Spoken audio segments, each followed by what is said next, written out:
Hey, everybody, welcome to Gardens the Untold Story. We got Andy Lopez and myself, Ken Somerville, as your hosts. We're talking about signs of biology returning to your soil. And Andy's still into the music that he wrote, guys. So if you like the intro music, check out Andy on SoundCloud. And you can check out some of his other creations and the binaural stuff as well. So how you doing today, Andy? Busier than a fox in a chicken coop. A vegetarian fox at that. That means he's going through the eggs, right? Maybe not. Yeah. So, by the way, so it just occurred to me, Sue. So one of the things about the biology is the music, is the sound. Yeah. And so I don't know how many people are actually playing music to your garden. Hey, silly.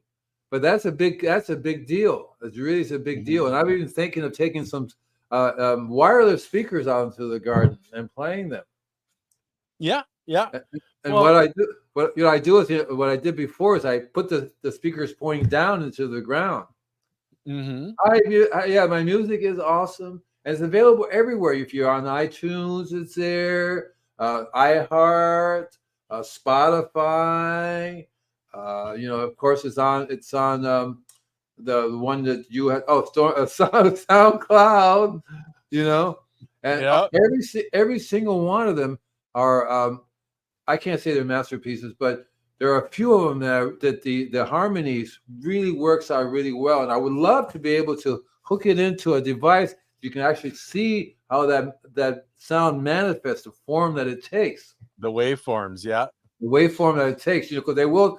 There's a name for it. It's one of the shows on not yours, but it's on YouTube. What they do is they have some sand or salt, and they hook up to a plate, and it changes. Right. Is that the waveform, or is that a different form? That's showing the waveforms developing through the sand in different mediums, and you can do it with energy. Like that's what Dr. Yamamoto did in Japan, and taking snapshots of the frozen water and watching the cross section through a microscope was the intention, or that frequency of intention, manipulating the molecules of water to form these absolutely amazing, representations of, snowflakes, etc. They're absolutely beautiful with the right intention. If you have the wrong intention, you're going to have dark and ugly. And you don't want dark and ugly. And to me, what's interesting is that the intention also can affect plants. Their biology is mainly liquid, just like human beings, mainly liquid.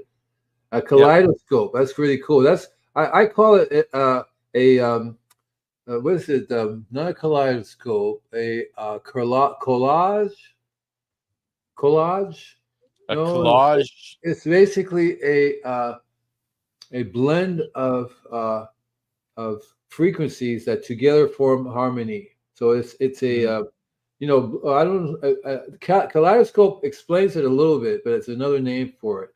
And so I've forgotten already what it is, because I'm really freaking old, Anyway, so you guys know I've been doing this kind of business for a long time, and one of the things that I've developed is I usually I take pictures before, during, and after. I've done it for so long now that in the before pictures you can see certain plants growing, and usually the ones that are growing, we like to call them weeds. You call them what? What's the name you call them again? Medicinal plants for the soil is the one that you've been after me for a few weeks here. Medicinal plants for the soil, and those are the ones initially with so what I'm going to show you today. It's one of the techniques I learned and how to determine what's going on. You basically, what I do is I ask my computer, and I recently went on just to get prepared for this here show, and so I asked it what some of the plants that are in my yard, right? Because normally what you do is you ask your computer, and it depends if you have an iPhone or whatever, you can ask like Siri. You say, "Hey Siri," don't answer Siri. I'm not talking to you now, because she's going to say, "Yeah, what do you want? Leave me alone." And so you ask you ask the computer to tell you what are the minerals in a certain plants that you see. Right. It can even identify for you the plant. Mm-hmm. Now in the iPhone, you can actually take a picture of it, then go into photos, click on it, and it has a little it tells you the name of the plant, and you click on it, and it tells Mm-hmm. you information about the plant. So one of the plants that I have growing in my backyard are mustard greens. They came up all by themselves. So Okay. in the description of the mustard green, they, of course, they have fat, carbs, fibers, sugar. Those things you don't need to worry about because you'll learn about them. Same thing with vitamin A, vitamin 6, vitamin C. But what you want is to know what the minerals are. And guess what? It's 10% copper. Okay. So what does that tell you? That it's drawing up copper. It has the right biology to mine copper out of your substrate. Right, exactly. And if you say, "Well, tell me more," it says, "Okay, it has 4 to 5% of your daily value of calcium, iron, potassium, right? Mm-hmm. Magnesium, right? Zinc, selenium, phosphorus, right? So these are the things in that plant that's pulling up together. It's not just pulling up one mineral; it's pulling up. On top of that, it's pulling up. It has a niacin in it, which is vitamin 3, the vitamin 3, and it also has vitamin D, B2. But for these, and they go together. These vitamins go together with these minerals. Yeah. You can tell automatically. Gee, my soil is deficient in a lot of things there because it's my brand new soil. I should start to get the biology growing right. And then I asked it another question because there's another Hey, plant. Joe. Hi, Joseph. How you doing, man? Give me a thumbs up. Oh wait, I might get in the comments section. That's the best part. Hi, Yeah. Roy Gardner. Hi, Joseph. Hi, Kena Flex. So the other thing that's growing in my yard, which I didn't plant, because this is what you want. You want to see what's growing there, is borage. Borage. Okay. Borage. Yeah. Yeah, so borage happens to have, it's very rich in vitamins and stuff like that, which is also the same thing, but it has iron, calcium, and magnesium, which is similar Mm-hmm. to the last one.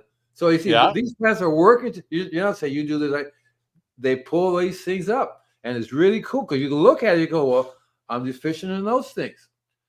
And what Yeah. to me, what's interesting is as I get the biology going, these plants Mm-hmm. don't come up anymore. And that's one of the keys that people need to understand is, these plants that we call weeds, They're not right? used. That yeah, they're what how did I put it? Medicinal plants for the soil. They won't come up once the soil system is charged with what it needs to be charged with. And that's really what we're talking about today, Andy, is Yeah, signs of biology returning to your soil. And that's one of the signs right. is when those weeds don't continue to come up the next year. So what I do is I've learned to make a mixture which recharges the soil, which brings, Yeah. I call it microbiological activator. See? Cool. So to me, it's a way of reactivating the soil, but basically you're bringing the soil biology back. A particular type of soil biology is basically it's a foundation of everything else. And once you have, like we talk about, more roots in the ground, right? More roots in the soil, more different kinds of biology into the soil. My particular backyard, I get my neighbor says, I'll be happy to cut your weeds down. I said, you touch my weeds and I'll kill you. And they go, Them's is mine, boy. Yeah, yeah. And so he says, I'm happy to cut your weeds down. Even my business partner, she was maybe she starts pulling. I said, leave that alone. Leave it alone. Don't pull that. What are you doing? He said, well, it's a weed. Well, don't tell that to the weed. And I'm looking at the weed going, this person thinks you're a weed. And Yep. and so in the beginning, and then I do this on a regular basis. Like tomorrow, I'm going to a brand new customer. When I did the house call, I automatically was telling you, you're deficient in this, you're deficient in that. Your property is, and how do you know? Well, that plant's growing there. That plant's bringing up this what you're deficient in. He said, I've never heard of that before. You're really crazy. But they looked at me, Missy, you have a fever. They were expecting something. What were you smoking over there? Oh no, Okay. that's bad enough. They already think this guy is really out there, so he doesn't smoke pot. He must do heroin or some other shit. I'm like, that's why I had the hair cut back because literally static comes out like this. And so, so I'm going tomorrow. It's a brand new customer, Mm-hmm. and the first thing I do, I've learned if I bring the biology to the dead environment, they're all going to die. I come back, you get little graveyard markers. Here lies Billy and Joe. I'm going, I killed everybody. Everybody's dead. And so I've learned that it's a slow process. I tell people, okay, so that's why I do foliar application directly to the leaves of the plants. Yeah. I learned a long time ago, there's nothing going on down there. Not a thing. You can put organic fertilizer where you want to, but they need the biology to make it work. Chemicals don't. Yeah. They should go, shoot me up, baby, right? Shoot me up. You get this rush, you know. So so I've learned from experience that I have to take care of the patient. I mean, okay, I'm going to give you your food in a way you can absorb it in the right amount. That's what I love about organics. You don't never have any high nitrogen. I think the highest, if you get bad guano, is maybe 14, you know. But none of the 6500 stuff, right? You know, 20, all those things. And then they're that's just only like 1% ingredient. You have 99% inert. Something else is in there, and they're not telling you what's in there, right? You know what I mean? Yeah. Like, whoa. Oh yeah. I can base it on. So I've learned that I used to do a soil test. Do you remember we had the alluvial soil company that did soil tests? Yeah, the alluvial soil. Yeah, they also test for the biology. And I'm telling people, look, you don't have any biology. You can spend $200. They'll tell you, oh, there's nothing here. This is just barren and there's nothing there. So I would say let's just start with that, because even if you have I believe that biology's in there. It's just not in a. It's like in a state of where it's what do they call it when they is not alive but they're sleeping. They're in a status suspended animation. Suspended animation. They're in there going in little tubes. You know, nothing happening with things on you. Nothing going on, right? And you can't turn them off and start breathing. So I've learned that I have to feed the patient. So that means I spray them. And the stuff I spray is basically the same thing I spray the soil. The microbes, the biology, I spray it onto the leaves. The biology, it's a minerally rich, biologically rich soil liquid. Minerally rich, biologically rich liquid, right? Yeah, yeah. That's what I spray. And so you want to learn how to make that, because if you have 90 trace minerals in there, you're going to cover a good wide range of it. And you can do the more exotic ones if you learn some of the exotic ones come from the biology. Once you get the biology going, they will bring the exotic ones. So that's one reason why it's important to do the biochar, for example. You want to provide the carbon for them to work with, because they take carbon, turn it into carbonic acid, which then eats the mineral to whatever it is. See what I mean? And they give you those. I just want to make one point. No, I didn't do it. Andy. Biochar is not available as a food source for the biology. It's crystallized. They can live inside of a cube of biochar, but it is not organically broken down by the biology to feed the plants. You need other carbon for that, an organic carbon that can be consumed. Well, all I know is that they produce they don't eat it, but they basically make carbonic acid, which then breaks down the minerals for them to eat. So I don't know. But I do know that the biochar is basically where they live, but they don't. So that doesn't make sense for them to eat where they live, but they do have to eat carbon and in some other form to convert.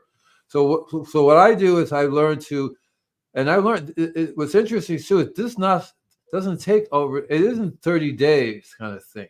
So people will say, well, yeah, I'll use it for a month and then the biology will be back and we'll be back in business. I go, well, how long have you been in your property here? Oh, 30 years. Well, I'm not saying it's going to take 30 years, but it took you 30 years to get where you're at now, which is basically deep trouble. And you're not going to come back next month.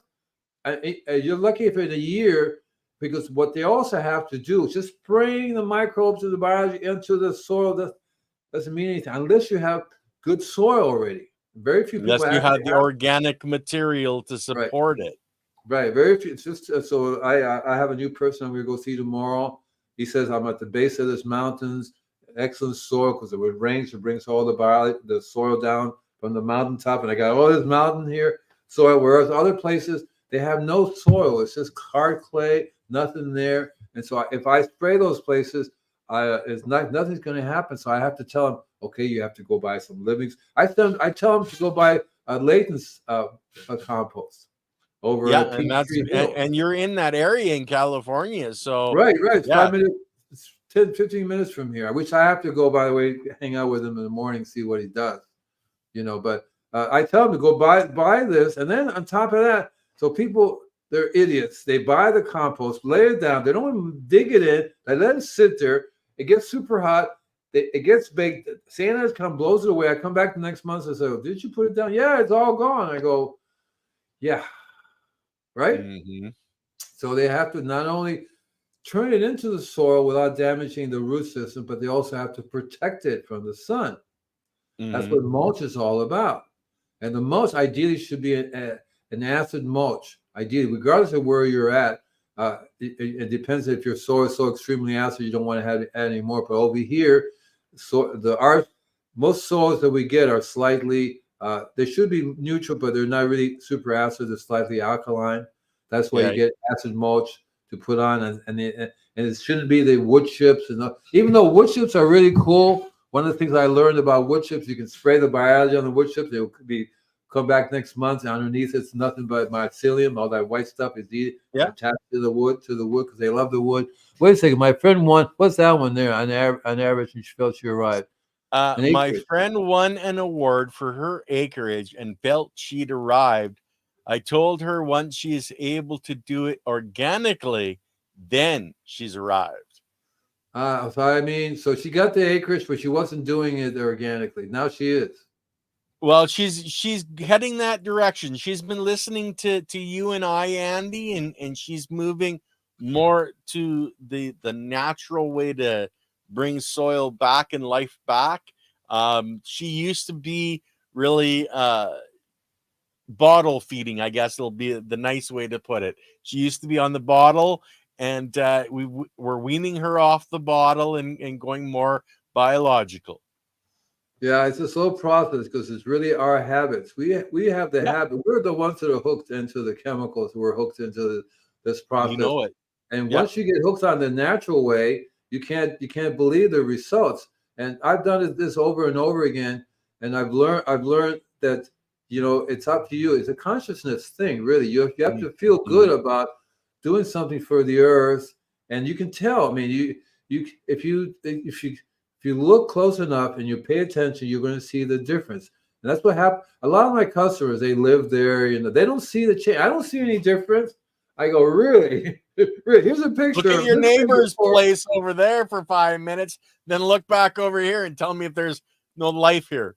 Right. And the neighbors thing is really good because a lot of times in Malibu, we say, let's look over there. Look over there. They're all going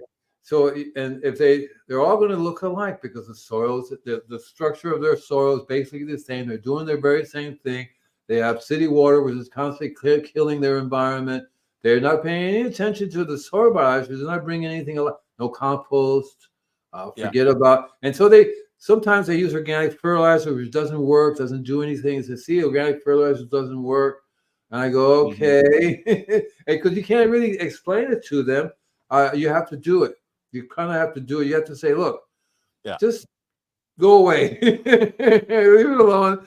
Promise you won't do these things. I tell them, okay, your gardener is going to get it. No fertilization, chemical, organic, or otherwise. Nada. Simple. All I want him to do is put this compost on.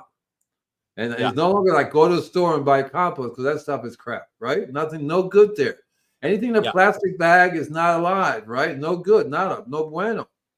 And then I tell them, okay, then you also have to get this particular mulch. I happen to like one particular variety because it's full in the back. It has about 20 or 30 different myceliums, endo and ectomycorrhiza, for example. Okay. It's really cool. And so, can I mention the name? Sure. Well, I don't know if it's available in Canada. Doesn't matter if it is or not. Over here, it's called Dr. Earth. Okay. And Dr. Earth, they make a really nice variety of organic fertilizers with the biology, with some of the bacteria in it, mycorrhiza and stuff like that. I would love to have Layton tested out to see to what degree they are available in there, because I have no idea how you would take it and put them into this mixture, right? I have no idea if it's there or not. So I basically go with the principle. The same thing when I buy stuff. It says has this mycorrhiza, and I'm going. The only way I can tell if it works, it does the job. Something happens. If it doesn't do it right, I usually would end up throwing it away. I don't use it anymore. Now, a question: how about Malibu compost? Or have you ever tried Malibu compost? Yeah, I call it voodoo. It's a biodynamic mixture. It's a voodoo. Instead of Malibu compost, I call it voodoo. So it's a local. It's a. I don't know where it's being distributed. I know I can get it here in Malibu. It's probably distributed. Where's this guy from? Who is where is he from? The Obviously, probably from Malibu. You think so? Where is this guy? I want to know. Joseph, is that him from Malibu? No, this is Melded Cultivator. Are you in Malibu, old boy? Are you in Malibu, Melted? Come on, say yes. Big old boy, say yes. Come on, just do it. Do it. Say yes. Say yes. Okay, I know I get in Malibu, but probably in California, but maybe they ship it to other places. But I would think they wouldn't ship it too far. I think it's maybe made somewhere in Southern California. And they're biodynamic. Yeah. The biodynamic systems they do put biologies into their products because that's the whole biodynamic system is to have the biology with the minerals in there. That's SoCal Anamona area. Yeah, so that's California. Yeah, and it's an excellent base to work from. It's an excellent base to work from. So a lot of times the customers can't get only that. I say, okay, fine, you get that. I'll inoculate it for you. I will spray my biology, liquid biology onto that. It's a good environment. Part of the thing that I like about them is a slightly acid pH.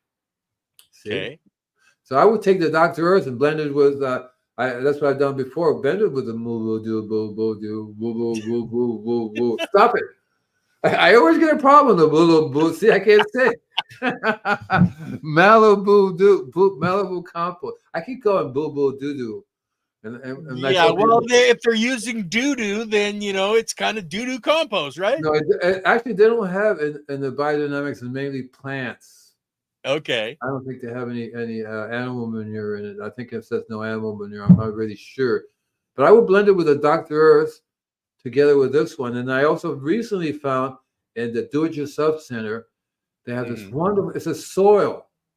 If you look at the back, it's mushroom compost. I go, holy Casablanca. Did the worst in the comparison growing test because it depends how it says Malibu compost did the worst in the comparison growing test, that test by Epic Gardens. It's not a complete, it doesn't have the biology, the liquid necessary biology. It has trace minerals, but it requires some living biology in the soil for it to work. You see, right? Yeah, it's giving you all the base nutrients you need, but it's not giving you the life you need to have really activate it. Exactly right. That's why compost is made correctly. At least has a bunch of good biology in there. See, so you could put that together. And you're looking for a living compost, and somebody's phoning you, going, "Hey, Andy, can I get some of that living compost from you, man?" So there are lots of products on the market which have some kind of base to work from. Like the Dr. Earth, they have a Dr. Earth planting mix, which is nice soil amendment, and they also have a compost. But again, these do not have the biology in them. They are a very excellent base to work from because it helps to reduce. He's calling in the other line.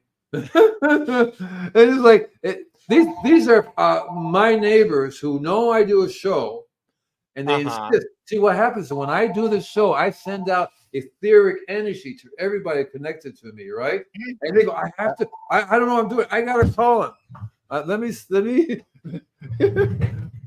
Okay, let's see what happens. Hi, Sam. You know I do a radio show right now, right? You're on the air. Say something. Oh, he hung up. He's shot. Oh, well, while you're dealing with Sam, your neighbor there, guys, just to let you guys know that both Andy and myself will be on Grow Big TV on a panel tomorrow night on Grow Big TV on YouTube. So I know I'll be back feeding it to our network. I'm sure Andy will probably back feed it Yep. onto his. But we're both going to be on a panel on there tomorrow night. So it's important when you're trying to bring something back to life, you need something alive. It's not going to work if you throw. One guy did. I threw all this rock dust around. I don't see any results. Just think Yeah. about that for 5 seconds. I threw all this rock dust around. I don't see any results. You know what happened. Well, there's no life there to use it, or in your application in California, especially if the Santa Anas are blowing, it just blew into your neighbor's yard, and And maybe if they're that going to get a benefit. right, if that neighbor has the biology, they'll get it. Right. Yeah. So, but so the key is to supply something with biology at the same time something with minerals in it. You combine the two Yeah. together. You combine the two together, and even then, you still have to have the structure or the hotels or the condos or the right that they Yeah. live in. The So you biochar.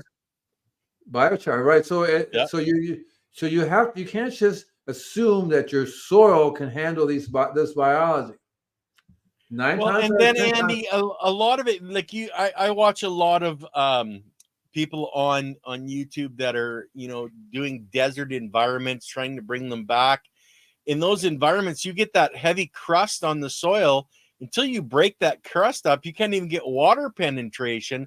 That's why a lot of people are using animals, on those environments, so that breaks it up. that crust gets broken up, so that the nutrition can go into the soil and there can be life. Right. In a desert environment, you usually have this layer that's Yeah, there, right there, and that's what causes it. And anything alive breaks through that. It's down below that layer. On top of there's no water, there's no nutrition, no biology. So it's a different setup. You're going to find around the world they all have different setup, the way that biology is set up to yeah, work. So it's a slow process. It's even slower if you do not provide right the living organisms with the necessary nutrition and the environment so they can live in. yeah. You have to have these three things together in order for it to work. So a lot Mhm. of people And are you think of us living on Mars, Andy.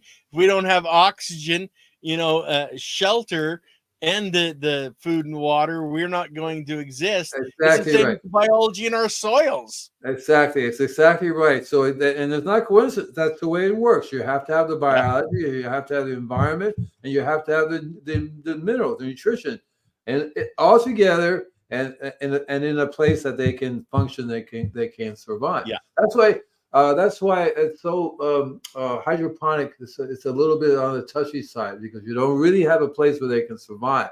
So you're providing the biology and then ship them off, provide more biology. Recycle, provide more biology. So that's another different story in there that we have to think about because when you go out in space, I think they're going to go that route, even though I think they should do the soil way, right? yeah. Go the soil route.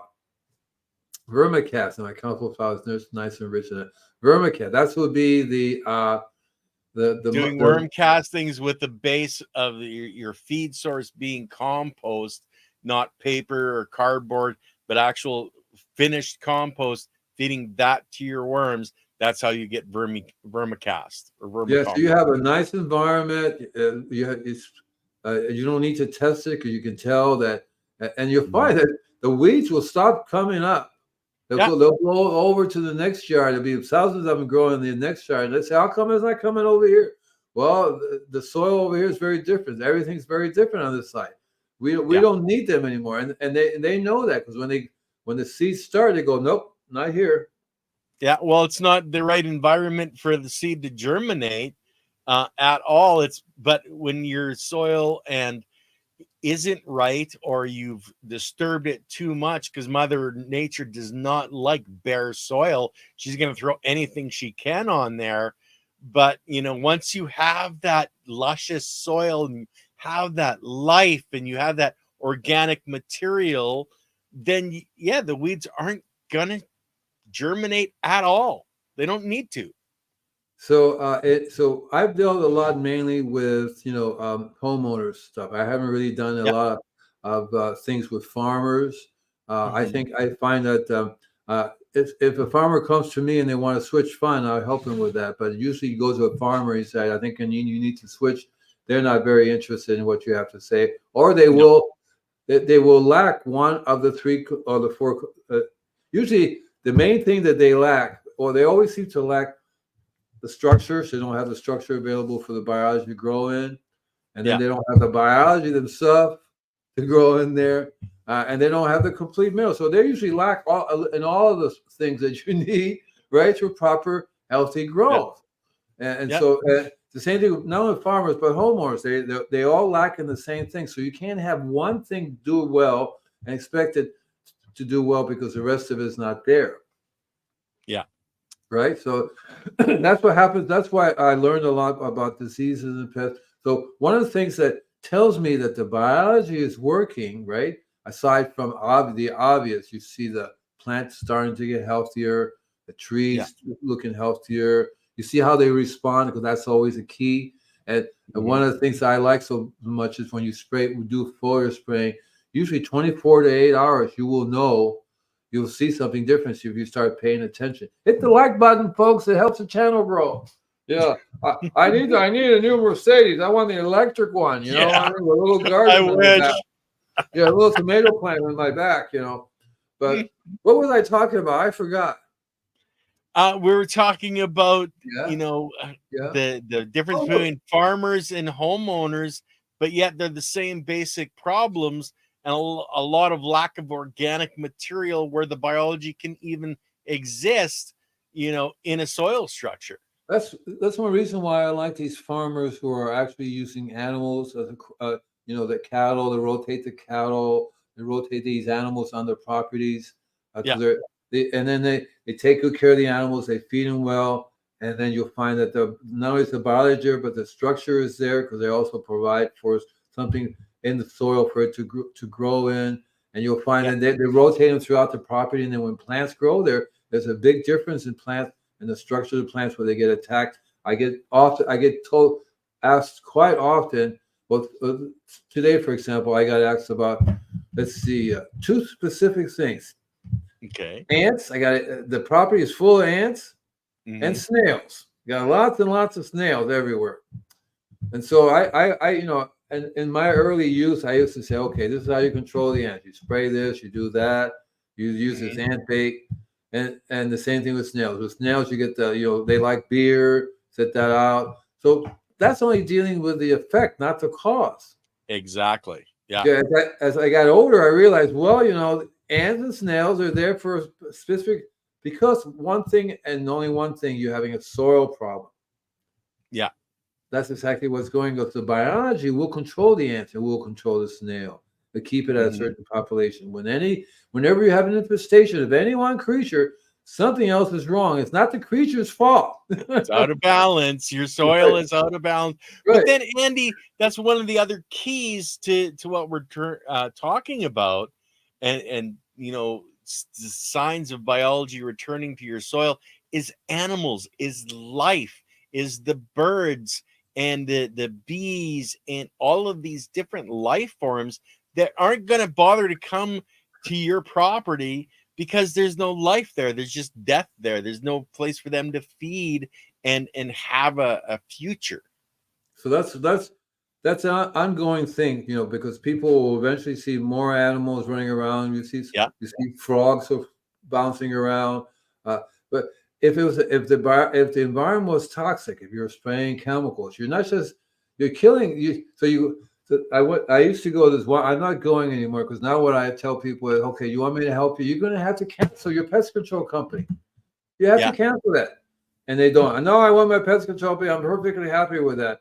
But you need to take care of my trees. I'm going, okay, well, guess what? And one lady has a sign, I love butterflies. There's not a single butterfly in the place. Yeah. Gee, I wonder why. And she's had cancer of the brain too. Gee, I wonder why. And the chemical that they use, it was never meant to be used outside. It was meant for termite control. Injected into the ground rather than sprayed outside. Yeah, and they're doing it as a foliar. No, they're spraying around the house or on the property into the ground, and they want it to come in contact with whatever the ants is or whatever, right? But it also kills the biology. It also kills there's not a single worm on the place. So the whole thing is like an atom bomb blew off and there's nothing there, right? You have a ghost town, right? And what happened here? And no wonder the people themselves were sick. And the birds said, don't stop there. Just keep flying. Don't stop there. Bees are going, I'm not going there. They go around. They literally go around. They go, like over in my backyard, I got lots and lots of bees. The bees are so happy. I have a video of these parrots that come in. They ate the food. I allow the rat. There's a squirrel comes around. Hey, what's going on? Hey, eat some of that. Have some of this. And so it's and this is just my first batch because my partner says, well, you're growing this stuff. Why are you pulling it up and read? I said, well, this is the very first batch. It's not going to have any of the minerals in it you think it should have. It's just growing. Anything that's growing here gets roots in the ground. So I put in some, but I take that and I make it turn it into compost and put it right back in the ground. Sometimes, like, remember we talked about cut and drop. I love that cut and drop. Right? Yeah. Instead of saying drop and roll, you go cut and drop. Well, I call it chop and drop myself because you're chopping it off and dropping it. But yeah, so same thing. Or have you tried crimping? Like I've seen people that take a board, have some rope, and they just literally step on the board and crimp the crop over and just walk along and crimp it over. Have you tried that, Andy? It depends on the place. The place I was at today, I've been there since 1984. The gardener is a little weird because he'll fill up bags, trash cans of yard material and haul them away. And so for years I would say I would tell the lady, you have no soil. And one of the reasons why you have no soil is Mother Nature is trying to make soil, but you're taking everything away. Yeah. You're not letting it decompose and return to the soil. So I started, and she said, well, it doesn't look good, honey. It doesn't look good. Just like just today, since she's sick and she can't come out for about a few months, I've been chopping and dropping everywhere because when it gets super hot, it's barren soil. Yeah. Yeah. Well, you're creating a living, or not a living mulch because you're cutting it down, but you're creating a mulch layer where it's going to, keep that moisture underneath. It's going to supply the moisture to the biology that needs it to be there to build their own bodies, to break that down, to feed it back into the plant system. So what I've been doing is I've been buying compost. There's a couple of good compost on the market, which at least doesn't have the toxins in it. It may not have the biology, but they have the, like the moo boo boo do boo boo boo do. That one, right? Malibu compost. Yeah. That's what I said. Moo boo do boo do boo do. Just stop it. Right. So they have some of the basics in it. And so I would take that and add it right on top of the cuttings that are on the ground. And that way they don't see them.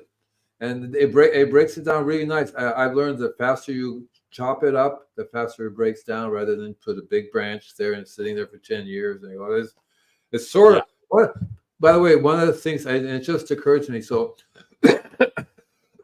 I had a customer with bunches of trees, and every once in a while, a tree will come down. They would leave it there because he likes the idea of it. And what's happening, the interns of a tree is so cool because when it starts to decompose, you can take that, put it in a tea bag and make a liquid and spray. And go, holy cow. Or even add it as a compost starter, add it to your compost. Just the biology of this tree as it decomposes inside. Yeah. Right? It's really, really cool. I wish I could look at it on a microscope, but I can tell one of the reasons why I can tell because mushrooms were going on it. Hey, you guys are wonderful. Lots of mycelium there, yeah. Right, and to me that's the one of the key signs. I was just at a place. I have a picture of it. Actually, I have a picture of my backyard of some mushrooms growing in the corner over there, and I go, yeah, right, because that tells me that it's as above, so below. So the mushrooms have to have mycelium to grow. There's no way they're going to do it otherwise. Well, yeah, the mushroom is actually the fruit of the plant. You don't see mushrooms at all unless you have the mycelium because that's the plant. Yeah, exactly right. And so I saw some. I took a picture of it, and that to me. And so a lot of times when people will call me, there are mushrooms growing here. I go, good for you, great. And I said, what do you mean? Yeah. what the gardeners do is they cut them up, they rake them up and throw them away. I'm going, you're kidding me. I said, just run them over with a lawnmower, spread it all over the place. Yeah, And the that's spores. one of the key things. That's an important key. If you have mushrooms growing on your property, anywhere at all, let them go through the cycle. Don't stop it. Let it respore again. And because that means that the conditions are right for this, for the mycelium to grow, and that's what you want. Yep. Once the mycelium is growing, then you have an ability, and the liquid and the compost and everything else will have a place to work from, which is the key to it, especially underneath around trees, like in a forest. I have a little forest out in front, nothing but mycelium under there. Right. I took a picture of it. It doesn't show up very good. I think I might do a little video or with some light, if you can see the mycelium in there. And that's, to me, what's going on? I missed something. We have large gardens. Can I see what Lily says? Okay, hold on. I know you're doing something else, I can tell. We have 5 large garden beds that line our driveway. We've been putting branches, twigs, etc. in them for years. They're breaking down slowly. Eventually, I'll plant flowers. We've got some that we loaded up with wood chips when we had an excess of wood chips. And then some we're just throwing literally small branches in. Exactly right. So I do the same thing on my worm farm. I take the not the hard branches, but any of the plants that are green, I don't have to chop them up. I just put them in there. Within a month, they're not there anymore. They're all shriveled up. They're all gone. And it does that with, I give it, in my worm farm, I also give it different sources of carbon. So I have a shopping cart paper. I have cardboard. I give them those newspapers. They love those. One of the things I just located was a really good source of coffee grinds, along with the really cool filters that they have, which is clean. It's organic filter, no chemicals in it. And so they're brown filters, not white filters that have been bleached. That's right. That's right. And those things just get torn apart. They just tear them out right up because it decomposes at first so that they can. I think they emit some kind of something that decomposes before they eat it, because it looks like everything starts to decompose and then the worms go for it, especially these type of brown matters. And so the biology will reveal itself in so many different ways, which is really cool. So you have to be open to and you have to be paying attention to what you're doing, because whatever it is you're doing, if it's wrong, you'll see it. If it's right, then you should know that and duplicate that over and over again. Because if this works, you want to keep doing it. And every place is slightly different, depending upon where in the world they live, what kind of environment they got going on, rain, snow, desert environment. So you have to cater to that. That's why it's so good to be able to do something like I do the worm farm out of the ground in a container, the big giant cattle trough. So you can do that anywhere on the planet as long as you provide the right environment. If it's freezing, you can't have it outside, that kind of stuff, right? Can grow any plant on the planet as long as you supply the right environment and the right biology. Right, exactly right. The right amount of light is important. In my backyard, I noticed that what's happening is that there are more and more flowers coming up, more and more things that the earth just planted by themselves. Some things I planted, but a lot of things. So we have all these birds coming, and the birds are bringing them. When they poo-poo, they have their own little seeds that pop up, and let those grow. So I have this very wild mixture. What I'm going to do soon, I went out there and I shot a video. I forgot to turn the video on. I went all the way through the thing. Never mind. Whoops.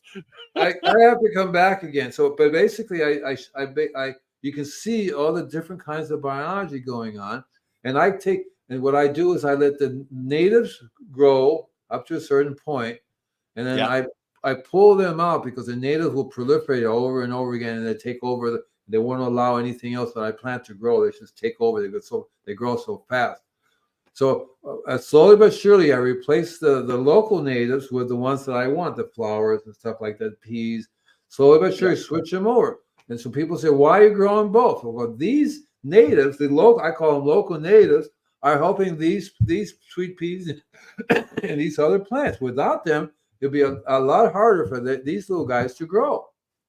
More roots in the soil is a key, and being able to have those natives. People don't understand just how much moisture actually gets into a soil structure just from morning dew, but you have to have the plant there to collect the dew. Exactly right, and that's what's been going on here. Is that we call it June gloom. So during this time of year, the cold meets the hot, and we're in the right place where the plants. If you have something in the ground, it would literally suck it right up. One of the things I like about the native grass called carapia. The carapia is a native grass that has eventually gets roots down to 10 feet. Cool. 10 feet, and you don't have to water it at all because it sucks the water right from wherever it gets in the air. So it has all this water in the air, and on top of that, anything growing around it is beneficial. I have the lady I was at today. I'll take a picture of it, a video. I have some pictures of it, but basically, I'm growing carapia in there. Inside the carapia, I'm planting the vegetables. Okay. Before, when it was just the raised bed all by itself, didn't have anything else growing, you plant the vegetables, and she's only watering twice a week. Don't make it. Yeah. They will not make it. And the gardener is not allowed to hand water. But, oh, you're not supposed to water. You know. So the water goes on twice a week for about 20 minutes to a drip, maybe 30 minutes. It used to be 40 minutes, but we reduced it down because they're charging so much money now for water. You know, maybe they should reduce it someday. But so when I planted the carapia just kept it cool. It keeps the water from evaporating, and then if water does evaporate, it has its own source of water from the carapia that it gives to the other plants. And with the roots going so deep, it gets oxygen down there. Allows the biology to go deeper, and so the soil just gets better and better and better. You can see it if because a lot of times they're overgrowing, and so I would cut a little area, bring them home. They have a chunk of this. And in there, you're going to see the worms. The worms are going, hey, we're going, right? Because it's like, holy cow! The worms magically appear from wherever. I think they could be, their eggs could be in the ground. But I think also too, when I'm spraying, or using my worm casting, I think the worm casting has the biology for the the little eggs, worm eggs. Anything's possible. All the worm eggs are generally a little bit larger than would fit through your spray nozzle. So what I do is I have several things. One I spray, which goes through the nozzle, and one I pour. I call it soil soaking. So the reason why I do the soil soaking is specifically for that, because I think that the biology in there is too big to go through the nozzle. So I talked to the manufacturer who made this, and so they have two kinds. One is a piston, a metal thing that pumps it, and that kills everything. The other one is a diaphragm that pushes it through. It's supposed to be for compost tea. See, it's supposed to be for compost tea. So it means it's not, but the worm eggs are a little bit bigger than that. So what I do is when I take a little bit of the vermicompost, the compost that I get from the worms, and I put them in a liquid. I bubble, and then I pour it around the base of certain plants to get them to recover faster, or pour them down into what I do sometimes is I would take them. I call them tree vents or clay drain pipes. Did I ever talk about those? Yeah.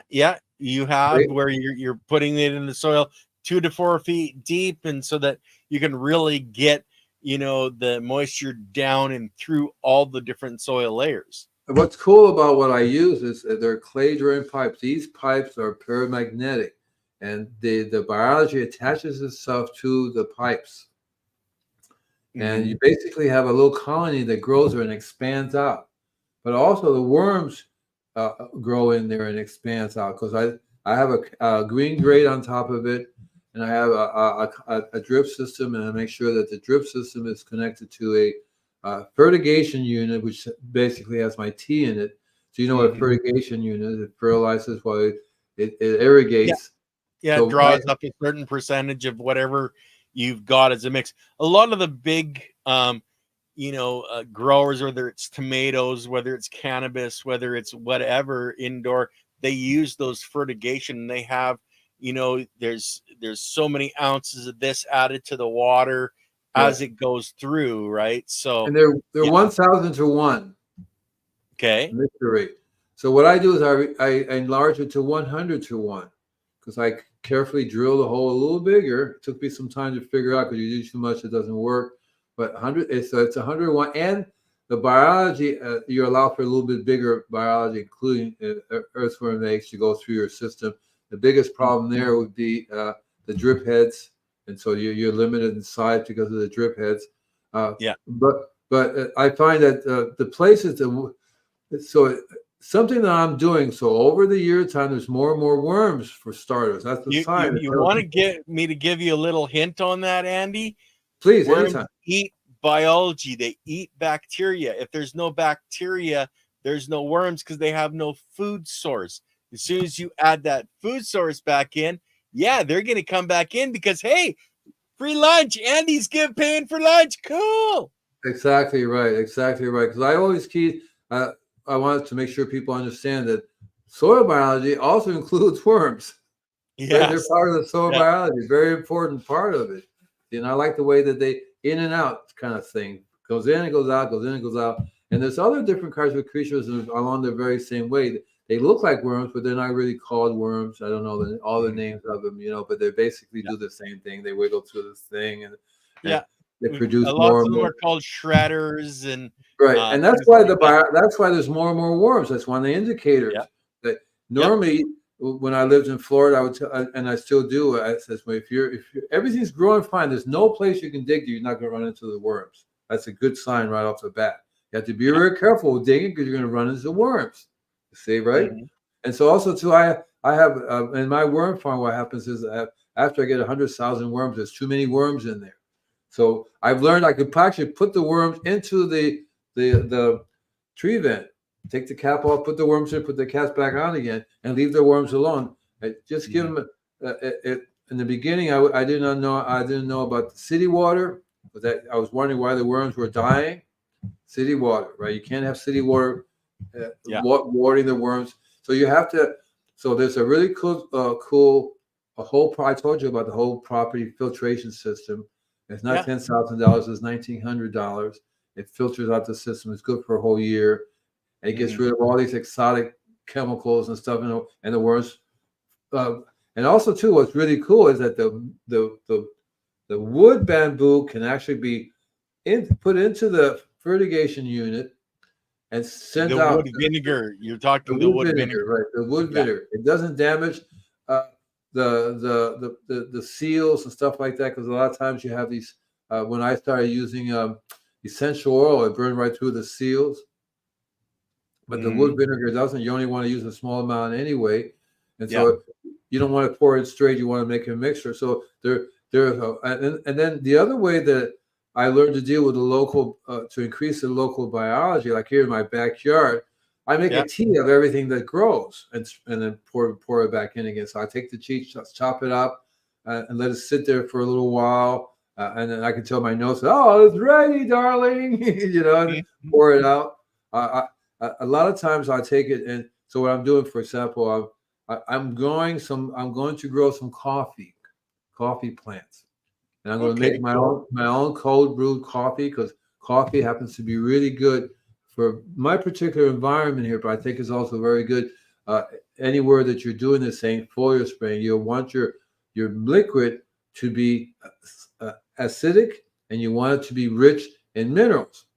And so coffee, organically grown coffee, if you look it up, you're going to find it be rich in a wide variety of minerals. That's really, really very easy and assimilable, easily assimilated. That's what you want. As a matter of fact, I'm going to break in for a second because I want to bring back to your tubes. Yeah. Have you ever tried filling them with biochar to give a hotel? Yes, of course. Now, the other thing would be to take a branch, like a thick branch, and put it through the pyrolysis. I can never say it.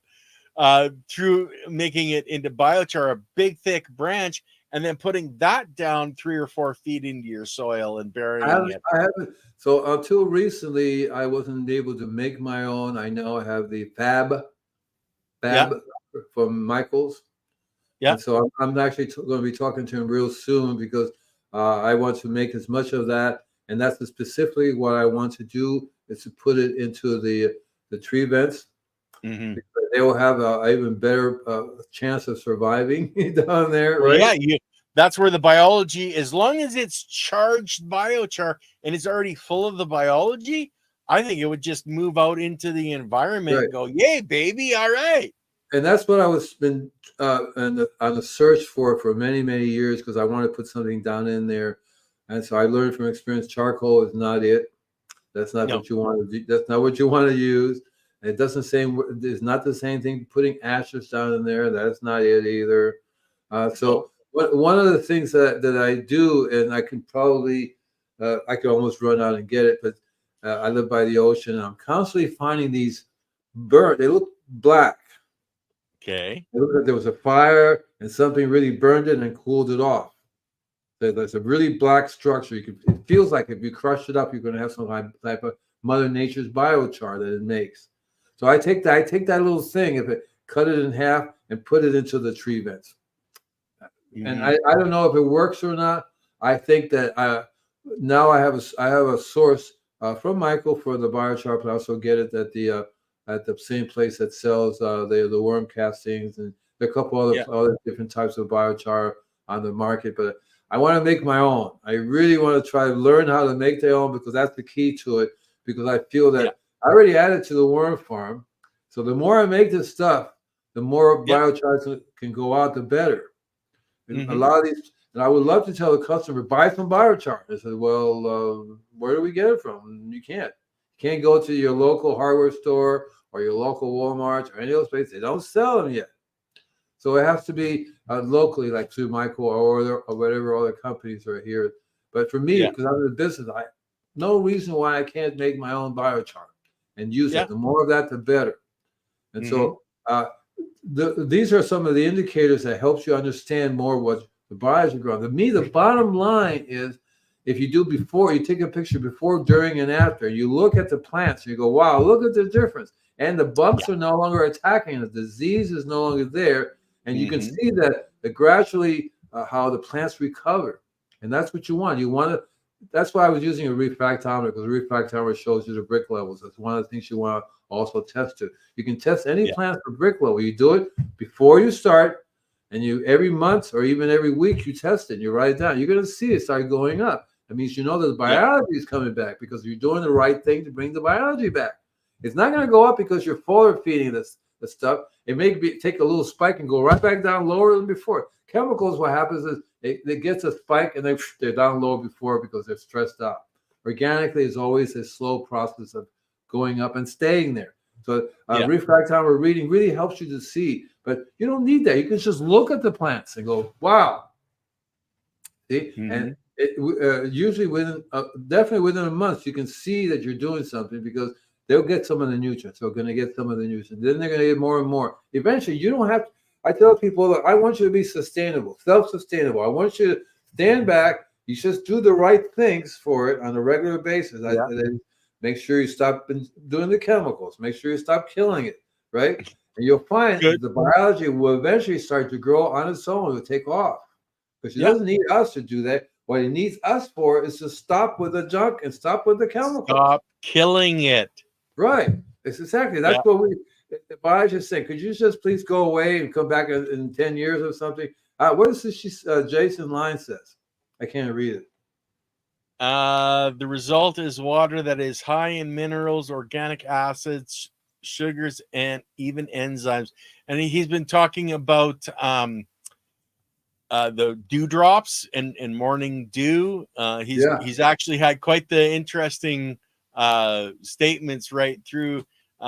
Dew is water of the equinox. It is properly the dew of spring and that of autumn, whose properties are admirable for the cure of many diseases when worked by a skillful hand in spagyric work. That's kind of like chiropractic work for plants. Well, there's so much good in that those morning dewdrops that you get on your plants. Yeah, people don't understand just how much biology is actually in the air that is around us, and That's that right. biology coalesces in those dewdrops, and you're getting a boost of biology, and a lot of it is lactobacillus, but an overall boost in biology. And what's So, happening Andy, is we're at the hour mark, man. or not, we still got another minute. Oh, wow. I don't know about that. And the biology is dead in the air. It's just nothing there now. It's so toxic. The environment, air is so toxic. So what are we doing? I don't know what we're doing next week, guys, but we have a whole bunch of stuff happening. So it's Well, just, remember tomorrow night, we're both on with Grow Big TV tomorrow night.